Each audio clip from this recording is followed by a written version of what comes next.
Guys, আশা কৰোঁ সকলো ভালে আছে, আমিও ভালে আছোঁ। আজি মই বনাব লৈছোঁ শুকান মাছ আৰু ৰঙালাও ভাজি বনাইছোঁ আৰু দাইল আৰু চয়াবিন বনালোঁ।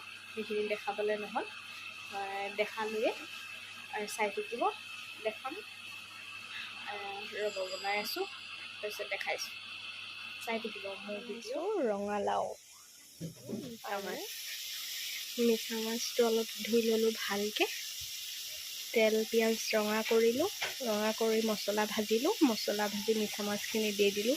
মিছা মাছখিনি ধুনীয়াকৈ ভাজি লৈছোঁ, লৰাই দিছোঁ, খিনি দি দিলোঁ, ৰঙালাওখিনি দি লৰাই দিছোঁ। এয়া ভালকৈ ঢাকনিখন লগাই দিলোঁ ভালকৈ। চয়াবিনখিনি দেখুওৱা নহ'ল, এয়া দাইল আৰু চয়াবিন লগত বনালোঁ। এয়া